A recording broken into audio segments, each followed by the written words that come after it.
দাম্ভিকতা ও ঔদ্ধত্যের অনিবার্য পরিণতিতে দেশ ছেড়ে পালিয়ে জানে বেঁচেছেন শেখ হাসিনা ও তার বোন শেখ রেহানা, কিন্তু তার পৈতৃক বাড়ি ধানমন্ডি ৩২ নম্বর রোডের ১০ নম্বর বাড়ি বাঁচাতে পারেন নাই।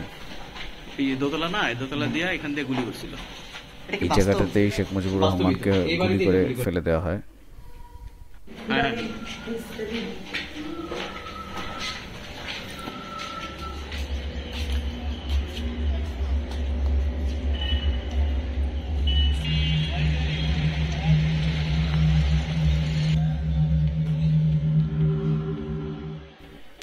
শত শত নাগরিককে হত্যার পর বোন শেখ রেহানা সহ পালিয়েছেন নীলকন্যা শেখ হাসিনা। গোটা দেশ, দল, প্রশাসন ও পরিবারের বাইরে প্রতিটি নেতাকর্মীকেও ফেলে গেছেন অনিরাপদ করে। মূলত শেখ হাসিনা পালিয়ে যাওয়ার পরে সাধারণ জনগণ ক্ষোভের আগে ফেটে পড়ে এবং ৩২ নম্বরের এই যে ১০ নম্বর বাড়িটি, এখানে সামান্য হামলা করা হয়। কিন্তু বিপত্তি বাধে ৬ মাস পরে, যখন ৬ মাস পলায়নের ৬ মাস পূর্তি উপলক্ষে শেখ হাসিনা জাতির উদ্দেশ্যে ভাষণ দেওয়ার সিদ্ধান্ত নেয়, তখনই বাধে বিপত্তি। জনরোষ ফেটে পড়ে এবং আবারও এই বাড়িতে হামলার পরিকল্পনা নেয়। অতর্কিত হামলায় ধুলির সাথে মিশে দেওয়ার চিন্তাভাবনা শুরু করে সবাই। কিন্তু সরেজমিনে গিয়ে যেটা দেখা গেল, আসলে পুরোপুরি ধুলোর সাথে মিশে দেওয়া হয়নি, তবে কিছু অংশ ভাঙা হয়েছে।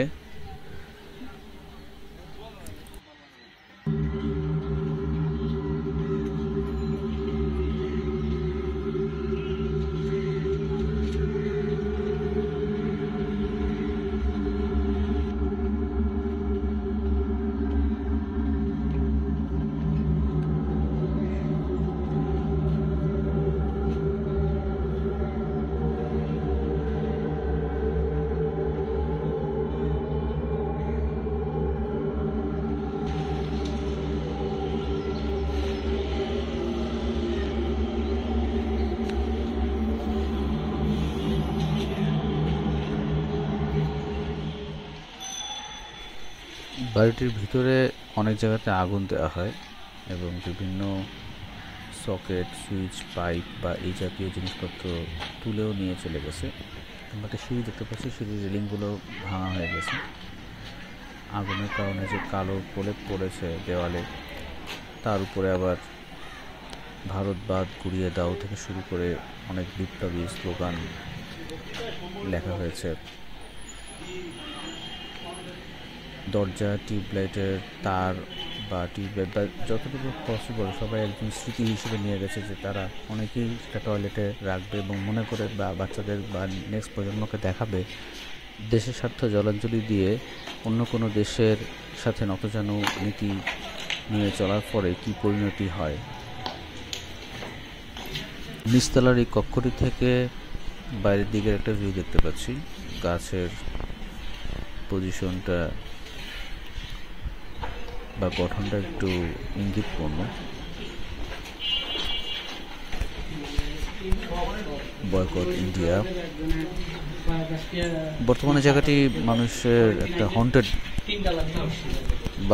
বাড়ি দেখতে আসার মতো হয়েছে। অনেকেই ফ্রি টাইমে এখানে এসে একটু দেখা যায়, মানে দেখার মাঝেও হয়তো একটা আনন্দ সবার স্বতন্ত্র পরিলক্ষিত হচ্ছিল।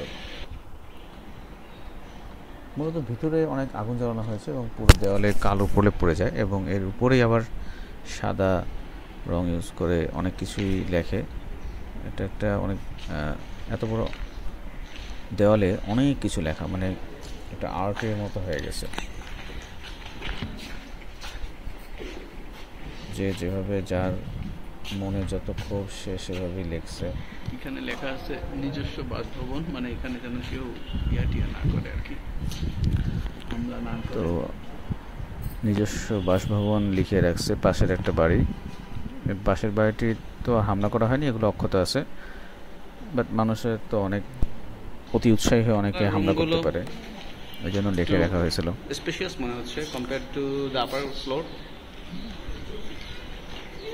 এখানে একটা র্যাক দেখা যাচ্ছে। ও cool. This place is really cool.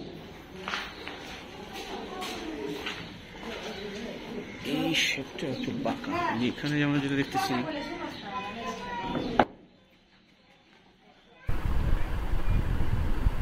এই নিচতলার গঠনটা একটু উপরের তলা থেকে ভিন্ন। এখানে একটা গর্ত মতো দেখা যাচ্ছে, সম্ভবত হয়তো কোনো ক্যাপসুল বা লিফট জাতীয় লিফটিংয়ের কাজের জন্য হয়তো কোনো কিছু ছিল। ভিতরের সব বিল্ডিংয়ের সব পলেস্তারা থেকে শুরু করে সব কিছু উঠে ফেলা হয়েছে। অনেকে তাদের শিশুদেরকেও নিয়ে বেড়াতে এসেছে। মোদি, হাসিনা এগুলো নিয়ে অনেক ট্রল করা হয়েছে, লেখা হয়েছে। এখানে একটা র্যাক দেখতে পাচ্ছি, হয়তো এখানে অনেক কিছু ছিল, স্মৃতি বিজড়িত কোনো কিছু। বাট জনগণের আক্রোশ কতটা তীব্র হলে এভাবে তারা, মূলত হাসিনা আসলে যে ভারতের প্রতি যেই তার গোলামি, এই জিনিসটাকে আসলে বাংলাদেশের জনগণ মেনে নিতে পারে নাই।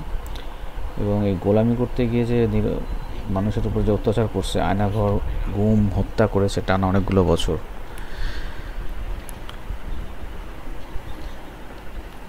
এই পিছনের সিঁড়িগুলো ওই শেখ মুজিবের যে বাসভবন আর কি, এটা পিছনে পরবর্তীতে করা হয়, কারণ যে সিঁড়িতে উনি গুলি খেয়ে মারা যান ওখান দিয়ে জনসাধারণের চলাফেরা নিষেধ, এই জন্য যারা মিউজিয়াম দেখতে আসবে তাদের জন্য মূলত এই ব্যবস্থাটা করা হয়েছিল।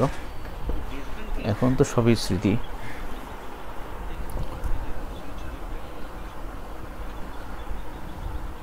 এখানে একটা লিফটের ফাঁকা জায়গা, লিফটটা হয়তো বানানো হয়নি অথবা কি অবস্থা জানা নেই। এখানে কিছু ছোট ছোট ঘর আছে, যে যাই হোক, এই আমরা তিনতলা থেকে পাশে একটা বিল্ডিং দেখতে পাচ্ছি, বেশ ছিমছাম, ধানমন্ডির বাড়িটা। এসব জায়গায় কোনো হামলা করা হয়নি, বেশ শক্ত আছে। শুধু এই বাড়িটিতেই মূলত ভাঙচুর করা হয়েছে, যেটা দেখলাম।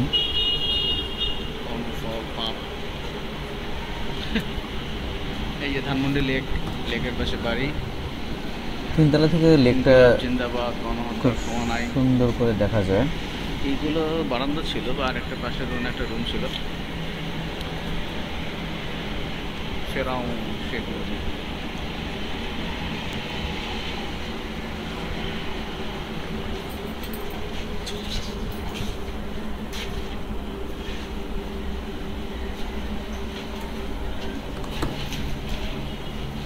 আমরা এখন তিনতলায় আছি।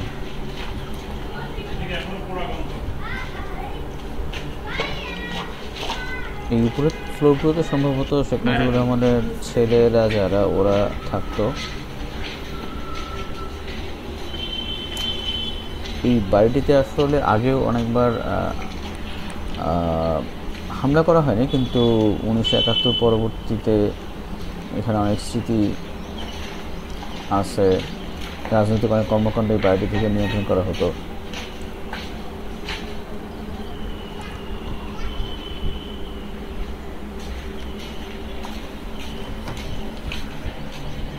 লেক সার্কাস এর লেকটা আমরা দেখতে পাই, পাশে একটা ভবন, ইনকিলাব জিন্দাবাদ লেখা। এই যে তিনতলার গঠনটা এখনো আছে, এটা কিন্তু ভেঙে যায় নাই। গুড়িয়ে দেওয়া হচ্ছে যেটা বলা হয়, সেটা কিন্তু আসলে হয়নি। আমরা দেখছি যে বুলডোজার বা ক্রেন ইউজ করা হয়েছে, সেগুলো জাস্ট এই সামনের দেওয়ালগুলো আংশিক ভাঙা হয়েছে। একদম গুড়িয়ে দেওয়া বলতে যেটা বোঝায় সেটা কিন্তু করা হয়নি। নিচে পশ্চিম পাশে আমরা দেখতেছি এই যে পিছনে একটা সিঁড়ি করা হয়, চট করে ঢুকলে কথাটা পরবর্তীতে লেখা হয়েছে, শেখ হাসিনাকে ব্যঙ্গ করে লেখা হয়েছে।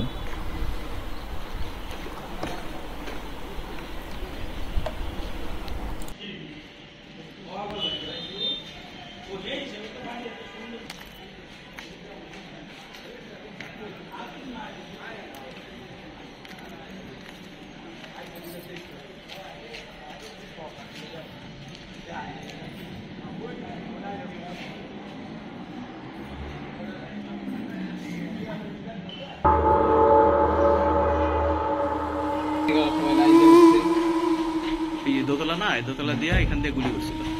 এটা কি বাস্তব? বাস্তবিক এই বাড়িতে এই বাড়িতে গেছিলাম।